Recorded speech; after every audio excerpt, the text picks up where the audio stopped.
Hello everyone, SSC exam 2026 के GK GS के इस वीडियो में आपका स्वागत है। फ्रेंड्स, इस वीडियो सीरीज में एसएससी के द्वारा अभी हाल में पूछे गए सभी इंपॉर्टेंट क्वेश्चंस का subject wise, topic wise detail explanation करेंगे। तो जिन्होंने अब तक चैनल को सब्सक्राइब नहीं किया है, प्लीज़ चैनल को लाइक, शेयर एंड सब्सक्राइब जरूर करें। इसकी PDF हमारे टेलीग्राम चैनल द जीके 360 पर अवेलेबल है, आप इसे वहाँ से डाउनलोड कर सकते हैं। तो यह पॉलिटी पर 10वां वीडियो है और आज हम लोग पढ़ेंगे important acts and new laws. तो चलिए वीडियो स्टार्ट करते हैं। आज का पहला सवाल है, which of the following authorities are empowered to investigate cyber crime under the new law. निम्नलिखित में कौन से प्राधिकरण नई कानून के तहत साइबर अपराधों की जांच करने के लिए अधिकृत है? ऑप्शन है लोकल पुलिस स्टेशन ओनली, केवल स्थानीय पुलिस स्टेशन, प्राइवेट इन्वेस्टिगेटर्स निजी जांचकर्ता, internet service provider ISPS internet service प्रदाता, शॉर्ट में ISP कहा जाता है, इस पर भी सवाल पूछा जाता है। डी है cyber crime investigation cells set up by the government, सरकार के द्वारा स्थापित साइबर अपराध जांच प्रकोष्ठ। तो डी इसका राइट आंसर है। नए कानून के तहत साइबर अपराध की जांच के लिए एक विशेष प्रकार का यानी स्पेशल सेल जो होता है वह गठित किया जाता है, जो कि साइबर क्राइम का इन्वेस्टिगेशन करता है। साइबर क्राइम इन्वेस्टिगेशन करता है, डिजिटल रिकॉर्ड कलेक्ट करता है, डिजिटल रिकॉर्ड को कलेक्ट करता है। ठीक है, ये जो साइबर सेल के लोग होते हैं ये एक विशेष प्रकार के स्पेशलिटी रखते हैं, जो कि डिजिटल रिकॉर्ड से क्राइम तक ट्रैक करते हैं, यानी उसे पकड़ने में मदद करते हैं। तो डी इसका राइट आंसर है। अगला सवाल, which of the following is a new offence defined under the Bharatiya Nyaya संहिता 2023। इसे शॉर्ट में BNS 2023 कहा जाता है। इसको याद रखिएगा, इस पर सवाल पूछे गए हैं। निम्नलिखित में कौन सा अपराध भारतीय न्याय संहिता 2023 के तहत नया परिभाषित अपराध है? तो BNS 2023 में पहली बार जो है आतंकवादी कृत्य को परिभाषित किया गया है एक नए अपराध के रूप में, एक नए अपराध के रूप में परिभाषित किया गया है। ठीक है, नया अपराध है यह। सी इसका राइट आंसर है। इससे पहले का जो कानून था, जैसे IPC में आतंकवाद के लिए UAPA जैसे कानून थे, UAPA जैसे अलग कानून थे। अब नए कानून के तहत इन्हें नए अपराध के रूप में कृत किया गया है, यानी आतंकवादी कृत्य एक अपराध है। साथ ही साथ राजद्रोह इसे BNS में हटा दिया गया है। BNS में हटाकर अब इसे देशद्रोह के रूप में नए रूप से जोड़ा गया है। यह इंपॉर्टेंट है, इसको याद रखिएगा। तो सी इसका राइट आंसर है, आतंकवादी कृत्य। अगला सवाल, under the Bharatiya Nyaya Samhita 2023 which of the following has been emphasized for the first time in criminal law regarding sexual offenses? भारतीय न्याय संहिता 2023 के तहत यौन अपराधों के संबंध में पहली बार किस पर जोर दिया गया है? ऑप्शन है वैवाहिक बलात्कार को दंडनीय अपराध, सहमति को स्पष्ट रूप से परिभाषित और दर्ज करना, death penalty for all rape cases, सभी बलात्कार मामलों में मृत्युदंड। ठीक है, एंड फोर्थ है gender neutrality in sexual assault definition, यौन अपराधों को परिभाषा में लैंगिक समानता, यानी जो यौन अपराध होते हैं उनमें जेंडर न्यूट्रलिटी पर विशेष ध्यान रखा गया है, जोर दिया गया है। तो डी इसका राइट आंसर है। जेंडर न्यूट्रलिटी का मतलब क्या हुआ? इसका मतलब है पीड़िता केवल महिला ही नहीं है, पीड़ित केवल महिला नहीं बल्कि कोई भी व्यक्ति हो सकता है, इसीलिए इसे न्यूट्रल किया गया है। ठीक है, इसे एक प्रोग्रेसिव स्टेट, इस लॉ को एक प्रोग्रेसिव स्टेप के रूप में जाना गया है। प्रोग्रेसिव स्टेप है यह। वैवाहिक बलात्कार को अभी भी दंडनीय अपराध नहीं माना गया है। वैवाहिक बलात्कार अभी भी दंडनीय नहीं है, अभी भी दंडनीय नहीं है। इस पर सवाल पूछा जाता है, याद रखिएगा।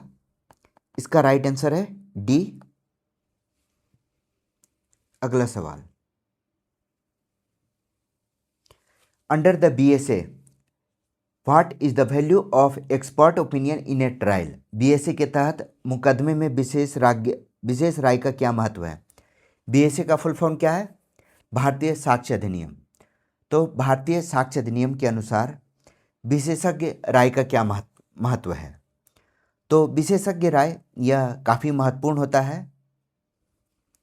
इसमें एक्सपर्ट जो होते हैं, न्यायालय क्या करती है, कोर्ट एक्सपर्ट की राय को एक एडवाइजरी मतलब सलाह के रूप में लेती है। जज जो है एक्सपर्ट की राय लेते हैं, ठीक है, फिर उसका इवेल्युएशन करते हैं। इसके साथ साथ जैसे DNA हो गया, जो फॉरेंसिक जांच होती है, इन सबों को कोर्ट क्या है, उसे अपने न्याय प्रणाली में शामिल करती है। उसके बाद अपना अंतिम रूप से निर्णय करती है। तो राइट आंसर क्या हो गया? तो राइट आंसर है A, advisory in nature but hold persuasive value. सलाहात्मक होती है लेकिन प्रभावशाली मूल्य रखती है। एक्सपर्ट की राय सलाहात्मक होती है लेकिन उसका मूल्य काफ़ी इंपॉर्टेंट होता है। तो ए इसका राइट आंसर है। अगला सवाल, अंडर भारतीय नागरिक सुरक्षा संहिता BNSS, याद रखिएगा, Bharatiya Nagarik Suraksha Sanhita, every police station must maintain what digital register. कई बार यह सवाल रिपीट किया जा चुका है। भारतीय नागरिक सुरक्षा संहिता BNSS के तहत प्रत्येक पुलिस स्टेशन को कौन सा डिजिटल रजिस्टर बनाए रखना चाहिए? तो आपको पता होगा, अब BNSS के तहत हर एक पुलिस स्टेशन को अपना डेली केस रजिस्टर बनाना होता है। डेली केस रजिस्टर बनाना होता है, ठीक है, और इसे डिजिटली रखना होता है। डिजिटली रखना होता है ताकि पुलिस की जो कार्यप्रणाली है उसमें ट्रांसपेरेंसी आ सके, केस की ट्रैकिंग आसान हो। तो इसका राइट आंसर हो गया D, daily case register. D इसका राइट आंसर है। Which of the following is considered an admission under the BSA 2023। BSA 2023 के तहत निम्नलिखित में से किसे स्वीकृति माना जाता है? ऑप्शन है, अदालत में दोहराई गई अफवाह, a rumour repeated in court, a statement made by someone not involve in the case, मामले में संबंधित न होने वाले व्यक्ति का बयान, किसी पक्ष के द्वारा तथ्य का स्वीकार करते हुए स्वैच्छिक बयान। तो राइट आंसर हो गया सी, BSA के तहत एडमिशन यानी स्वैच्छिक बयान जो है, जिसमें कोई पक्ष स्वयं से कोई अपना अपराध स्वीकार करता हो या स्वयं से बयान देता हो, तो उसे स्वैच्छिक बयान के रूप में माना जाता है, ठीक है। लेकिन याद रखिएगा, इसमें स्वैच्छिकता आवश्यक शर्त है। तो सी इसका राइट आंसर है। अफवाह या उससे संबंधित मामले को एडमिशन की श्रेणी में नहीं लिया जाता है, ठीक है। तो सी इसका राइट आंसर है। What is the significance of confession made to police officer under to BSA 2023। BSA 2023 के तहत पुलिस अधिकारियों को दिए गए इकबालिया बयान का क्या महत्व है? ऑप्शन है, केवल यातायात मामले में स्वीकार्य, स्वतः निर्णय के रूप में उपयोग, पूर्ण रूप से स्वीकार्य या मजिस्ट्रेट की उपस्थिति में न होने पर स्वीकार्य। आपको पता है, कभी कभी अपराध की सिचुएशन में पुलिस जबरन किसी को भी इकबालिया बयान देने के लिए मजबूर करती है। इसे रोकने के लिए जो इकबालिया बयान, यह जो टर्म है, यह मजिस्ट्रेट की उपस्थिति में न होने पर स्वीकार्य नहीं होता है। अगर कोई व्यक्ति मजिस्ट्रेट के सामने अपना इकबालिया बयान देता है, अपना कन्फेशन करता है, तभी उसे इकबालिया बयान के रूप में अदालत स्वीकार करती है। और यह बयान तभी होता है जब मजिस्ट्रेट के सामने बिना कोई दबाव से अपने अधिकारों की रक्षा करता है। कोई भी व्यक्ति अपने अधिकारी को रक्षा करने के लिए यह बयान देता है तो उसे स्वीकार्य माना जाता है। तो डी इसका राइट आंसर है। नेक्स्ट क्वेश्चन है, which of the following laws governs criminal offence in India?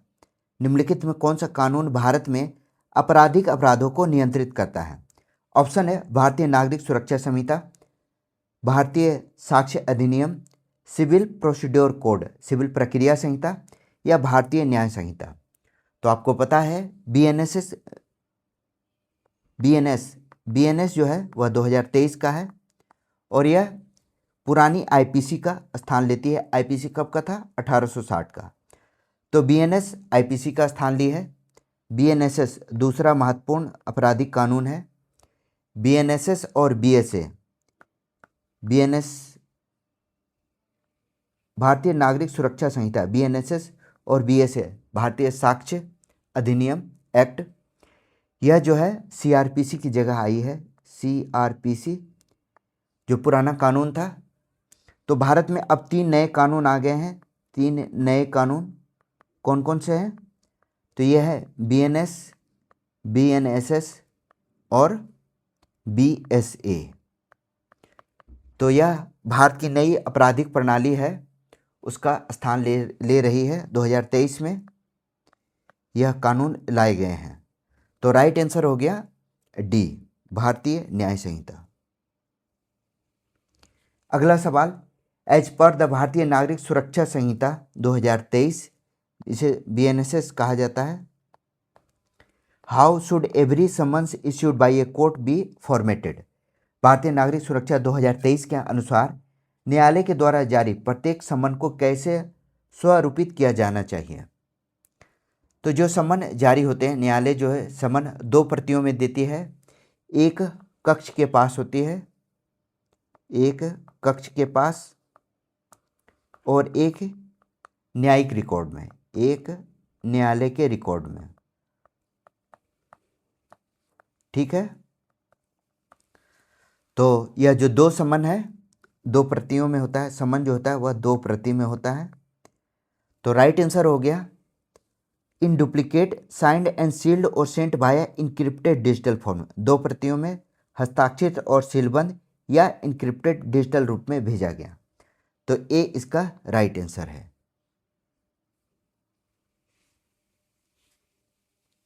अगला सवाल, which of the following statements correct describe the provision of the POSH act 2013? यह भी याद रखिएगा, काफ़ी इंपॉर्टेंट एक्ट है पॉस। ठीक है। निम्नलिखित में कौन सा कथन पॉस अधिनियम 2013 के प्रावधानों का सही वर्णन करता है? ऑप्शन है, पॉस अधिनियम 2013 में भारत में बाल विवाह रोकने के लिए बनाया गया था। तो सबसे पहले तो पॉस का फुल फॉर्म जाना जरूरी है। मतलब है prevention of sexual harassment, prevention of sexual harassment. ठीक है। तो यह जो एक्ट है 2013 में लाया गया था, किसके लिए? तो कार्यस्थल पर महिलाओं को यौन उत्पीड़न से सुरक्षा प्रदान करने के लिए। ठीक है। The POSH act 2013 provides protection against sexual harassment of women at the work place. तो बी इसका राइट आंसर है। कार्यस्थल पर महिलाओं के यौन उत्पीड़न से सुरक्षा प्रदान करना इसका लक्ष्य है। इसके तहत 10 से अधिक कर्मचारी वाले प्रत्येक संस्थान में एक आईसीसी गठित करना अनिवार्य है। आईसीसी का मतलब क्या होता है? Inter complaints committee. Inter complaints committee हर एक ऑर्गेनाइजेशन जो कि 10 से अधिक एम्प्लॉय रखता है उसे गठित करना अनिवार्य होता है। ठीक है। तो इसका राइट आंसर हो गया बी। अगला सवाल है, the Bharatiya Nyaya Sanhita includes a special provision for community service as a punishment. कथन है, उसका रीजन है this reforms aim to reduce jail time by reducing community service for petty offences. कथन है, भारतीय न्याय संहिता में सामुदायिक सेवा को दंड के रूप में शामिल किया गया है। ठीक है, तो बीएनएसएस, बार बार बीएनएसएस निकल जाता है, बीएनएस 2023 में पहली बार कम्युनिटी सर्विस को दंड के रूप में शामिल किया गया है। कम्युनिटी सर्विस को दंडनीय बनाया गया है। ठीक है, तो पहला कथन सही है, सामुदायिक सेवा को दंड के रूप में शामिल किया गया है। यह सुधार छोटे अपराधों के लिए जेल की सजा कम करने हेतु सामुदायिक सेवा लागू करने का उद्देश्य रखता है। जैसे छोटे अपराध होते हैं, नशे, उपद्रव, मानहानि इत्यादि में जेल की सजा के रूप में, यह छोटे अपराधों के लिए जेल की सजा कम करने हेतु लागू करने का उद्देश्य रखता है। यानी यह रिफॉर्मेटिव जस्टिस के रूप में एक प्रोग्रेसिव स्टेप के रूप में जाना जाता है। तो इसका राइट आंसर होगा both A and R true and R is the correct explanation of A. अगला सवाल,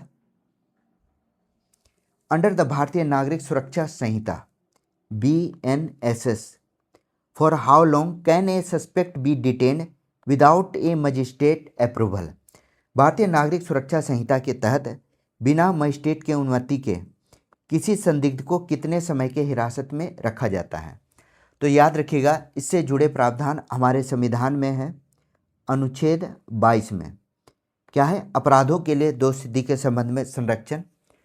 इसके अंतर्गत नए कानून BNSS 2023 में बिना मजिस्ट्रेट की अनुमति के किसी भी संदिग्ध को अधिकतम 24 घंटे के अंतर्गत, अधिकतम 24 आवर्स में उसे मजिस्ट्रेट के सामने उपस्थित करना अनिवार्य है। ठीक है, कोर्ट में पेश करना अनिवार्य है। ठीक है, तो ए इसका राइट आंसर है, कोर्ट में पेश करना अनिवार्य है।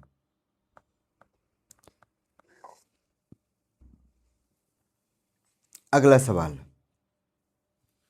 Which of the following statements is true about the Bharatiya साक्ष्य संहिता। भारतीय साक्ष्य संहिता के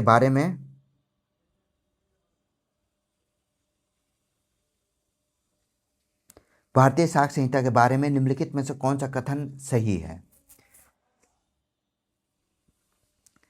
तो भारतीय साक्ष्य संहिता जो कि 2023 में आया, BSA 2023,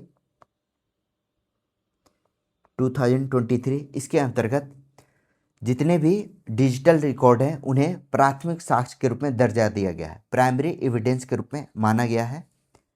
it allows digital evidence as primary evidence, यह डिजिटल साक्ष्य को प्राथमिक साक्ष्य के रूप में स्वीकार करता है। जैसे व्हाट्सएप मैसेज, CCTV फुटेज या और भी कोई डिजिटल रिकॉर्ड को अब प्राइमरी रिकॉर्ड के रूप में मान्यता दी गई है। तो ए इसका राइट आंसर है।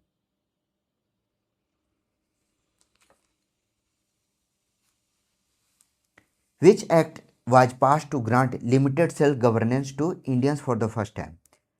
भारतीयों को पहली बार सीमित स्वशासन देने के लिए कौन सा अधिनियम पारित किया गया है? तो पहली बार सीमित स्वशासन गवर्नमेंट ऑफ इंडिया एक्ट 1919 में देने के लिए अधिनियम पारित किया गया था 1919 में, जिसे माउंटेग्यू-चेम्सफोर्ड सुधार के नाम से जाना जाता है। गवर्नमेंट ऑफ इंडिया एक्ट 1919 द्विशासन यानी डायरकी का सिस्टम शुरू किया गया। प्रांतीय विषयों को हस्तांतरित और आरक्षित विषयों में बांटा गया। जो प्रांतीय विषय हैं उसे दो भागों में बांटा गया, एक को रखा गया हस्तांतरित यानी ट्रांसफरेबल और दूसरे को रिजर्व आरक्षित। ठीक है, तो शिक्षा स्वास्थ्य जैसे विषय को पहली बार भारतीयों को दिए गए। तो राइट आंसर हो गया सी, मॉन्टेग्यू चेम्सफोर्ड सुधार। आगे और भी इस पर बेस्ट क्वेश्चन है, आपको उस पर क्लियरेंस मिल जाएगा। Under the Bharatiya Nyaya Samhita 2023 which of the following is correct regarding the punishment for mob lynching. Bharatiya Nyaya संहिता 2023 के तहत भीड़ हत्या यानी मॉब लिंचिंग के दंड के संबंध में कौन सा कथन सही है। तो आपको पता है अभी हाल फिलहाल में आपने देखा होगा मॉब लिंचिंग की काफ़ी घटना देखी गई है। तो इसे विशेष अपराध के रूप में, मॉब लिंचिंग को एक विशेष अपराध के रूप में स्वीकार किया गया है, विशेष अपराध के रूप में स्वीकार किया गया है, जिसके अंतर्गत 7 वर्ष की जेल, 7 ईयर्स का जेल हो सकता है, ठीक है, आजीवन कारावास हो सकता है, आजीवन कारावास, मृत्यु दंड भी हो सकता है, आजीवन कारावास और मृत्यु दंड भी हो सकता है। तो यह 3 प्रमुख प्रावधान किए गए हैं भीड़ हिंसा की बढ़ती घटना को देखते हुए, जो कि आईपीसी में यानी इससे पहले ही वाले कानून में नहीं था। तो बी इसका राइट आंसर है। Punishable with up to 7 years life imprisonment of death, 7 वर्ष का आजीवन कारावास, 7 वर्ष का कारावास, आजीवन कारावास या मृत्युदंड। बी इसका राइट आंसर है। व्हाट इज ए की feature of the Bharatiya Sakshya अधिनियम related to electronic evidence. Bharatiya Sakshya अधिनियम में इलेक्ट्रॉनिक साक्ष्य से संबंधित एक प्रमुख विशेषता क्या है। तो यह कानूनी कार्रवाई में इलेक्ट्रॉनिक साक्ष्य को मान्यता देती है। अभी अभी हम लोगों ने पढ़ा था, it recognise electronic evidence in legal proceeding. कानूनी कार्रवाई में इलेक्ट्रॉनिक साक्ष्य को मान्यता देता है, जैसे सीसीटीवी फुटेज, व्हाट्सएप चैट्स या कोई वीडियो रिकॉर्ड या इस तरह के कोई भी रिकॉर्ड है उसे अब इलेक्ट्रॉनिक साक्ष्य के रूप में मान्य दिया गया है। तो सी इसका राइट आंसर है। इन the Bharatiya Nyaya Sanhita BNS 2023 which of the following provisions has been introduced for the first time concerning crime against women.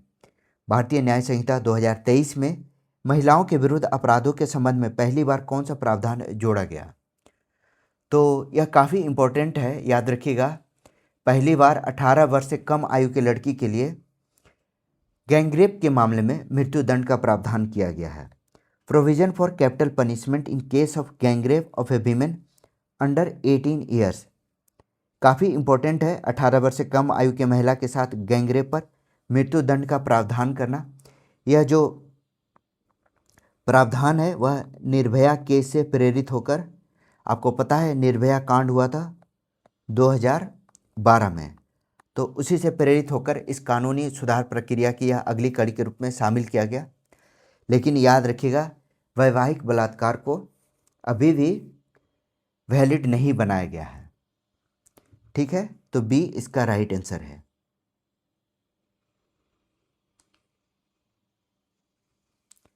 Under the Bharatiya Sakshya अधिनियम विच of the following statements is true. भारतीय साक्ष्य अधिनियम के तहत निम्नलिखित में कौन सा कथन सही है। पहला है मौखिक साक्ष्य अधिक महत्वपूर्ण, डिजिटल अभिलेखों के लिए कागजी दस्तावेज आवश्यक, इलेक्ट्रॉनिक साक्ष्य को दस्तावेजी साक्ष्य के समान माना गया है। यह एक इम्पॉर्टेंट जो चेंजेज हैं वो हुए हैं, जिसमें डिजिटली रिकॉर्ड को जो इक्वली है वह दस्तावेजी साक्ष्य के समान माना गया है। जो सुनी सुनाई बात है उसे अभी भी अस्वीकार किया गया है। तो सी इसका राइट आंसर है। Which act introduce separate electorates for Hindu and Muslim in British India. British Bharat में हिंदुओं और मुसलमानों के लिए अलग निर्वाचन क्षेत्र किस अधिनियम के द्वारा लागू किए गए हैं। काफ़ी महत्वपूर्ण है, हम लोगों ने इससे पहले पढ़ा था मॉर्ले मिंटो रिफॉर्म्स 909, जिसके अंतर्गत पहली बार हिंदू और मुसलमानों के लिए, हिंदू और मुसलमान के लिए पृथक निर्वाचन पद्धति की शुरुआत की गई। पृथक निर्वाचन पद्धति की शुरुआत की गई। यह अंग्रेजों की फूट डालो और राज करों का हिस्सा था, राज करों का हिस्सा था। भारत में पहली बार सांप्रदायिक राजनीति की शुरुआत हुई, सांप्रदायिक राजनीति की शुरुआत हुई। तो राइट आंसर हो गया C, Morley Minto reforms. Which act made the government general of Bengal governor general of Bengal as the governor general of India? किस अधिनियम ने बंगाल के गवर्नर जनरल को भारत के गवर्नर जनरल बना दिया गया?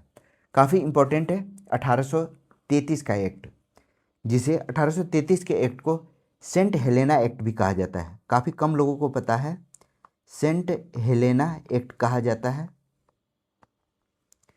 ठीक है, बंगाल के गवर्नर जनरल का पद बदलकर भारत का गवर्नर जनरल बनाया गया।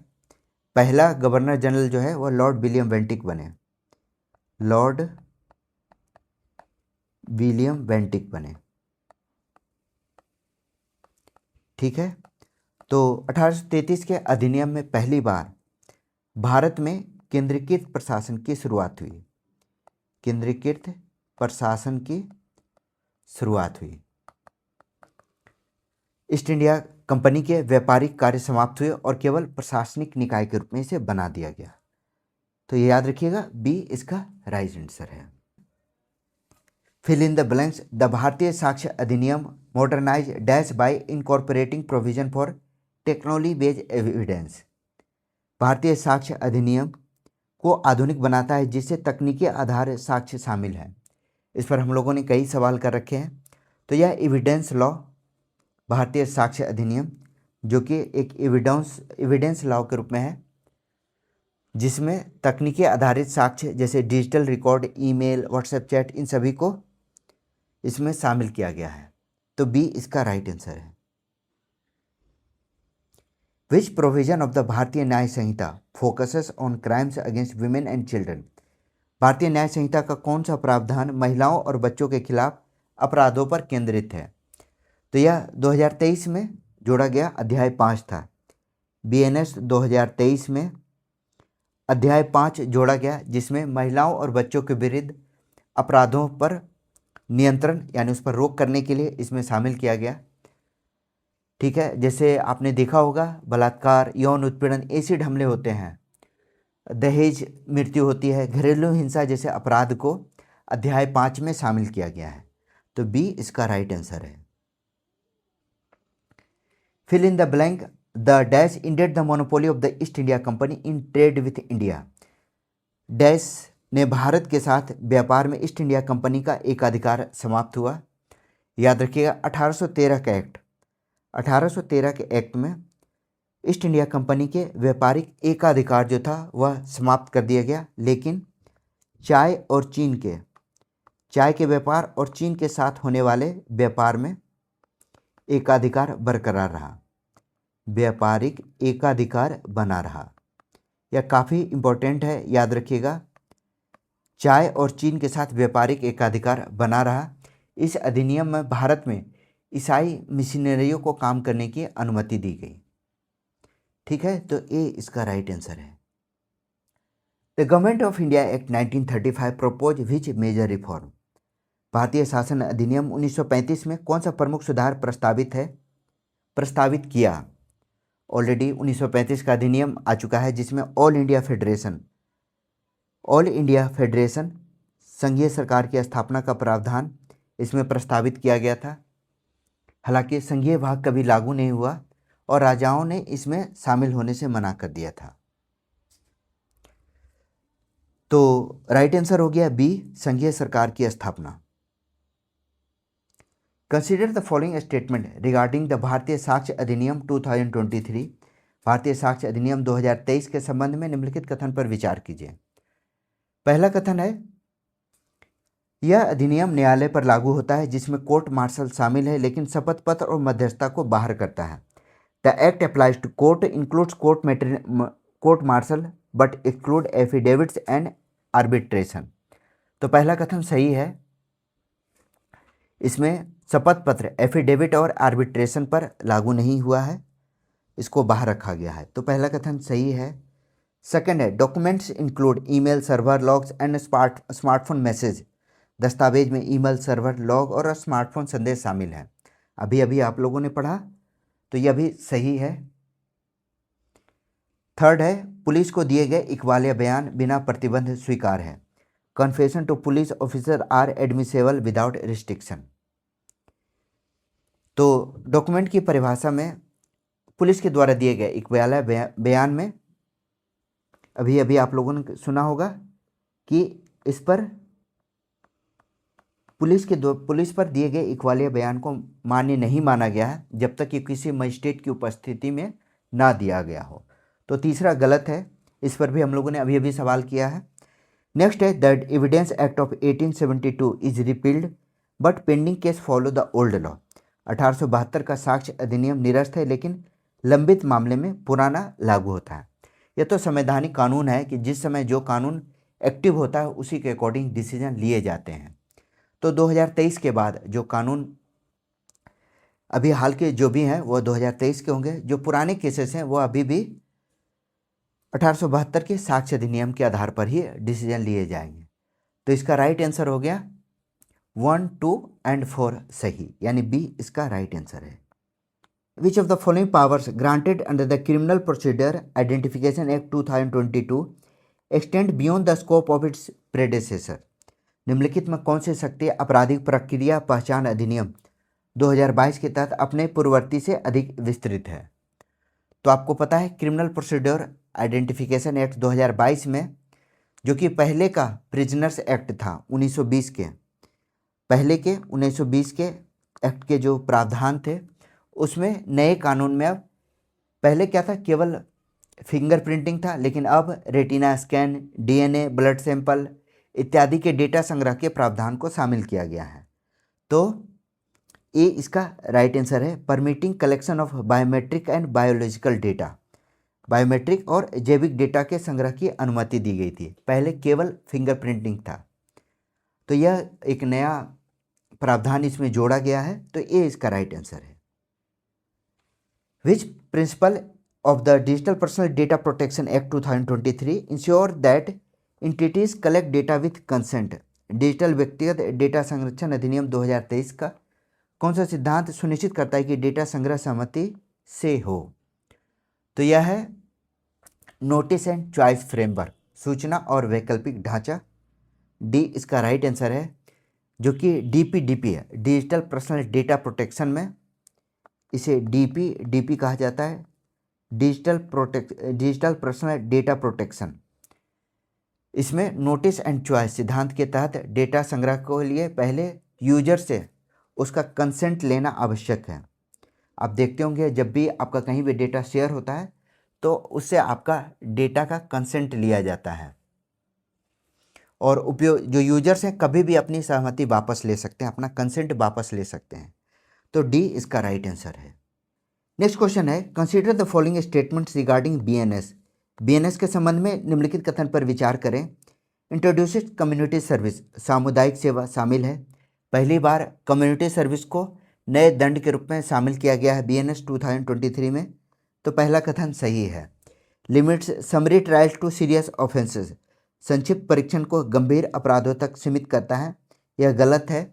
बल्कि परीक्षण जो है वह दंड देने के साथ साथ छोटे अपराधों के लिए भी यह व्यवस्था की गई है, छोटे अपराध के लिए भी यह व्यवस्था है। ठीक है। थर्ड है, फोकस ऑन रिफॉर्मेटिव जस्टिस, सुधारात्मक न्याय पर जोर देता है। तो अब जो न्याय प्रणाली है उसमें दंड देने के साथ साथ अपराधी के लिए सुधार पर भी ध्यान दिया गया है। तो राइट आंसर होगा ओनली 1 एंड 3, बी इसका राइट आंसर है। कथन कारण के प्रश्न है, BNSS promote e filing and virtual trials. Reason है technology reduce pendency and improve access. BNSS e filing और वर्चुअल ट्रायल को बढ़ावा देता है। इसका रीजन है तकनीकी लंबित मामले को कम करती है और न्याय तक पहुंच बढ़ाती है। तो राइट आंसर दोनों सही है, दोनों both A and true and R is correct. E filing, virtual trial, electronic summons, ये सभी जो टेक्नोलॉजी है वह नई व्यवस्था में शामिल की गई है ताकि लंबित मामले या न्यायिक प्रक्रिया में एक स्पीडनेस आए, एक फास्ट प्रक्रिया, ताकि न्याय की पहुंच आसान और सभी लोगों तक हो सके। तो ये इसका राइट आंसर है। What is the punishment for abetment under POCSO act? POCSO अधिनियम के तहत उकसाने का दंड, इसे अपराध के रूप में माना गया है। POCSO, protection of children from sexual offences. याद रखिएगा, इस पर सवाल पूछा जाता है। पॉक्सो का फुल फॉर्म है प्रोटेक्शन ऑफ चिल्ड्रन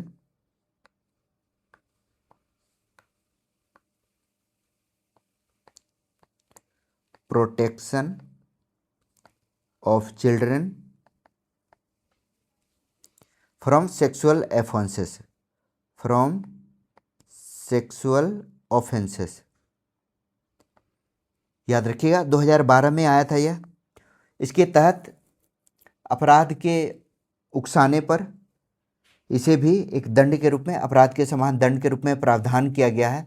कोई भी व्यक्ति बच्चों के विरुद्ध यौन अपराध के लिए दूसरे को प्रेरित करता है तो उसे कठोर दंड दिया जा सकता है। तो ये इसका राइट आंसर है। याद रखिएगा, पॉक्सो के तहत 18 वर्ष से कम आयु के सभी बच्चे जो हैं वह संरक्षित हैं। ठीक है, तो ये इसका राइट आंसर है। What is the rule of national parks under wild life protection act 1972? वन्य जीव संरक्षण अधिनियम 1972 के तहत राष्ट्रीय उद्यान की भूमिका क्या है? तो आपको पता है वन्य जीव संरक्षण के लिए राष्ट्रीय उद्यान को बनाया गया है। वन्य जीव संरक्षण अधिनियम, wild life protection act 1972, wild life protection act, इस पर भी सवाल पूछा जाता है 1972 में, जिसमें नेशनल पार्क का निर्माण किया गया राष्ट्रीय उद्यान का, ताकि वन्य जीवों के लिए संरक्षण किया जा सके। याद रखिए, राष्ट्रीय उद्यान में मानवीय गतिविधि जैसे शिकार, पशुचारण, वन कटाई इत्यादि प्रतिबंधित होता है। क्या है? शिकार, वन कटाई और पशुचारण भी प्रतिबंधित होता है नेशनल पार्क्स में। वर्तमान में 100 से अधिक 100+ नेशनल पार्क्स हैं। भारत का पहला जो राष्ट्रीय उद्यान है उसे जिम कॉर्बेट के नाम से जाना जाता है। जिम कॉर्बेट कहाँ है? उत्तराखंड में। इसकी स्थापना 1936 में हुई थी। इसे पहले हैली नेशनल पार्क के रूप में भी जाना जाता था। तो बी इसका राइट आंसर है, protection wild life.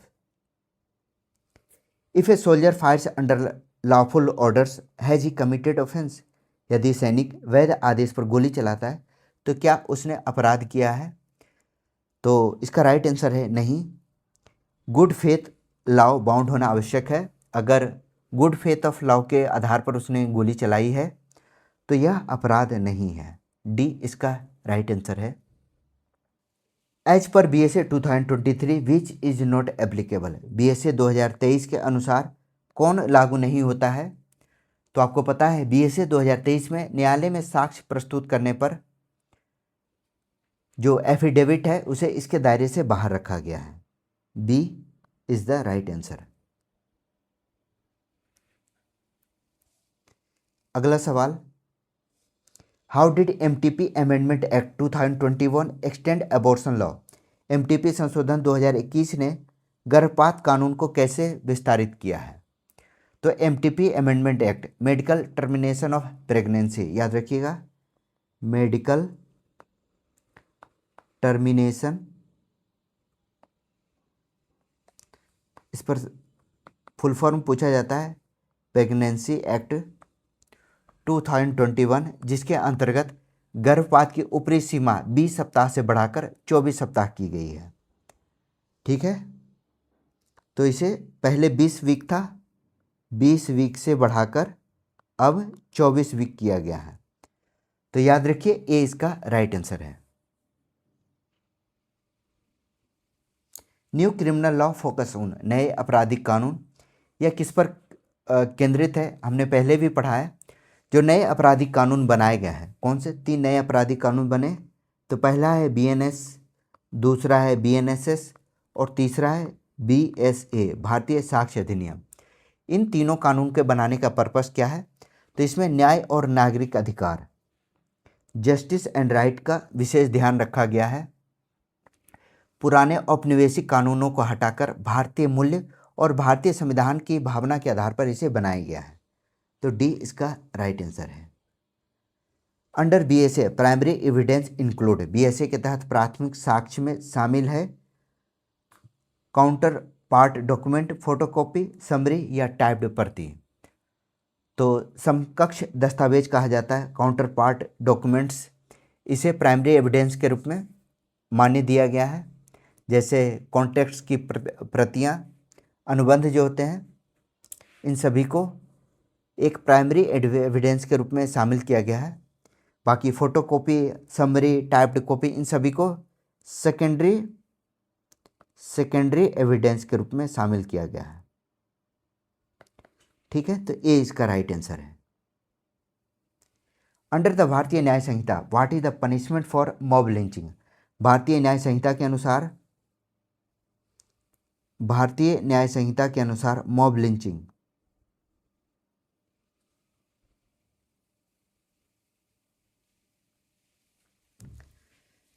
Under the Bharatiya Nyaya Sanhita what is the punishment for mob lynching, Bharatiya Nyaya संहिता के अनुसार भीड़ के द्वारा पीट कर हत्या करने की सजा क्या है। आपने देखा होगा मॉब लिंचिंग काफ़ी बढ़ गया है। इसके लिए तीनों प्रकार के, यानी अपराध की गंभीरता के अनुसार आजीवन कारावास, मृत्युदंड या 7 साल की सजा भी दी जा सकती है। तो सी इसका राइट आंसर है। ठीक है, अगला सवाल। According to section 21 of the Bharatiya Nagarik Suraksha Samhita 2023, which of the following statements is correct regarding the trial of offences under section 64 to 71 of the भारतीय न्याय संहिता 2023। भारतीय नागरिक सुरक्षा संहिता 2023 की धारा 21 के अनुसार भारतीय न्याय संहिता 2023 के धाराओं 64 से लेकर 71 के अंतर्गत अपराधों के परीक्षण के संबंध में कौन सा कथन सही है। तो इसका राइट आंसर होगा डी, इन अपराधों का परीक्षण यथासंभव महिला न्यायाधीश के द्वारा किया जाना चाहिए। These offences shall be as far as practicable be tried by a court preceded by a woman। तो धारा 21 के अनुसार यौन अपराध के मामले में परीक्षण जो है यथासंभव महिला न्यायाधीश के द्वारा होना चाहिए। जैसे यौन उत्पीड़न में पीड़िता की गरिमा और जेंडर सेंसिटिव जस्टिस के लिए यह कदम उठाया गया है। तो इसके लिए महिला न्यायाधीश के द्वारा किया जाना आवश्यक है। डी इसका राइट आंसर है। तो ये था पॉलिटी पर 10वां वीडियो कैसा लगा कमेंट सेक्शन में ज़रूर बताइएगा। मोस्ट इम्पॉर्टेंट वीडियो है यह, जिसमें आप बीएनएसएस जैसे महत्वपूर्ण कानून पर, जिसमें आप देखेंगे लगभग हर स्टेट में इस पर सवाल पूछे जाते हैं। तो वीडियो को ध्यान से पढ़िएगा, अपने मित्रों के साथ ज़रूर शेयर कीजिए, चैनल को सब्सक्राइब कीजिए। मेरा नाम है Rahul Sinha. Thank you for watching.